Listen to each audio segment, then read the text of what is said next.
Welcome to కీటాక్స్.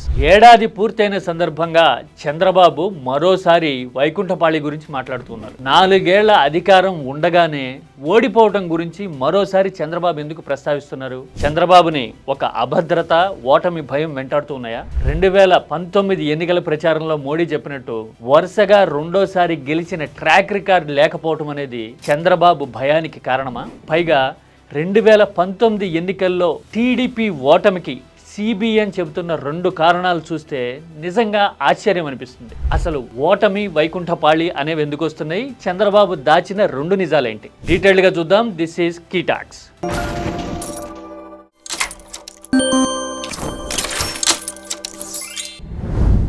Chandrababu వైకుంఠపాళి మరి ఈ సూత్రీకరణ ఎవరు చేశారో తెలియదు కానీ అధికారంలో ఉన్నప్పుడు ఓడిపోవడం గురించి మాట్లాడితే మనల్ని సమర్థించే వాళ్ళకు కూడా ఒక్కటే అనిపిస్తుంది, ఏంటి మనం మళ్ళీ ఓడిపోతామా అనే ఫీలింగ్ ఖచ్చితంగా వచ్చి తీరుతుంది. పైగా నాయకత్వం వహించే స్థానంలో ఉన్నవాళ్ళు ఓటమి గురించి కంటే కూడా పర్ఫార్మెన్స్ గురించి, చేసి చూపించబోయే పనుల గురించి మాట్లాడడము, ఒక కాన్ఫిడెన్స్, పాజిటివ్ అట్మాస్ఫియర్ బిల్డ్ చేయడం అనేది అవసరం. దీనికి భిన్నంగా వైకుంఠపాళి ప్రతి 5 ఏళ్లకు ఒకసారి ఓడిపోవడం గురించి చంద్రబాబు మాట్లాడడాన్ని బట్టి చూస్తే ఒక్కటే కారణం కనిపిస్తోంది. చంద్రబాబు గత 30 ఏళ్ల రాజకీయ జీవితంలో వరుసగా రెండోసారి గెలిచిన దాఖలా లేదు.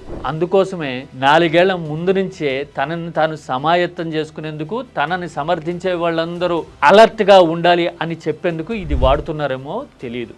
ఇక 2019 ఎన్నికల ఫలితాల గురించి చంద్రబాబు 2 రీజన్స్ చెప్పారు. అందులో మొదటిది వైసీపీ ప్రచారాన్ని తిప్పికొట్టలేకపోయాము అనేది. ఇక రెండోది సొంత పార్టీ కార్యకర్తల్ని సమాయత్తం చేయలేకపోయాము అనేది. నిజానికి ఈ 2 కూడా వాస్తవ దూరంగానే అనిపిస్తాయి. 2019 ఎన్నికల్లో నేను ఏబిఎన్ ఆంధ్రజ్యోతి న్యూస్ ఇన్ఛార్జిగా, తర్వాత టీడీపీ వ్యూహాత్మక వ్యవహారాలు దగ్గరగా చూసిన వాడిగా నాకు ప్రత్యక్ష అనుభవం. నేను ఇప్పుడు రాజకీయ పరిపాలన చేస్తున్నాను, వైసీపీ ఆటలు సాగనివ్వబోను అని చెప్పడం వెనుక ఉద్దేశం ఏంటంటే, నేను ఎన్ని రకాలుగా ఒత్తిడి పెట్టగలుగుతానో అన్ని రకాలుగా ఒత్తిడి చేసి క్లిప్ చేయడానికి, వైసీపీని కంటైన్ చేయడానికి ప్రయత్నిస్తాను అని చంద్రబాబు చెప్పదలుచుకున్నారు. ఇక సొంత పార్టీ కార్యకర్తలను సమాయత్తం చేయలేకపోయామన్నారు కదా 2019లో, అది నిజం కాదు.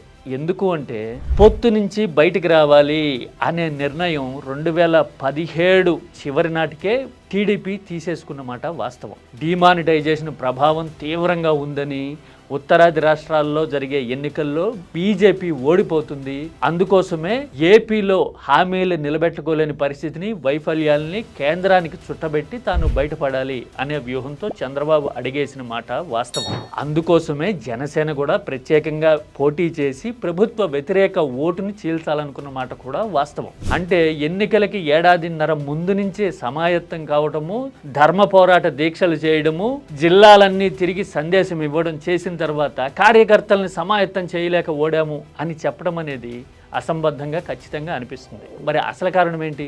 ఎస్, అదే పాయింట్.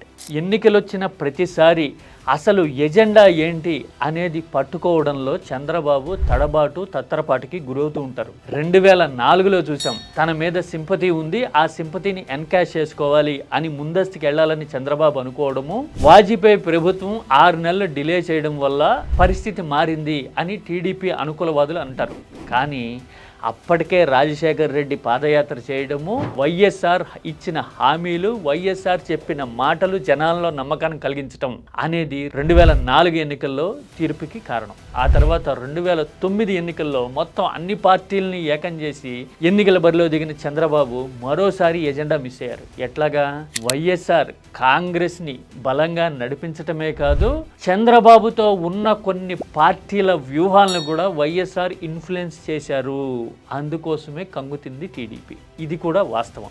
ఇక 2019 విషయానికి వచ్చేసరికి వైసీపీ ప్రచారాన్ని తిప్పికొట్టలేదంటున్నారు కదా. తిప్పి కొట్టడం కంటే కూడా జగన్ పాదయాత్ర ఇంపాక్టు, ప్రతి గడప తొక్కి జగన్ క్రియేట్ చేసిన కనెక్ట్ని అర్థం చేసుకోవడంలో టీడీపీ ఫెయిల్ అయింది. తేలిగ్గా కొట్టిపారేయటము, ట్రోల్స్ చేయటము, ముద్దులు పెడుతున్నాడు లాంటివి మాత్రమే మాట్లాడి ఒక ఓవర్ కాన్ఫిడెన్స్తో వ్యవహరించిన తీరు అనేది టీడీపీ గోతిలో పడ్డానికి ప్రధానమైన కారణం. అంటే జగన్ జనంలో క్రియేట్ చేసిన కనెక్ట్ని అర్థం చేసుకోలేక టీడీపీ ఓడింది అనే విషయాన్ని చంద్రబాబు ఇప్పటికీ ఒప్పుకోవటం లేదు అంటే మరి వచ్చే ఎన్నికల్లో ఎజెండా విషయంలో కూడా చంద్రబాబు గతంలో అనుసరించిన పంధాన్ని అనుసరిస్తారా?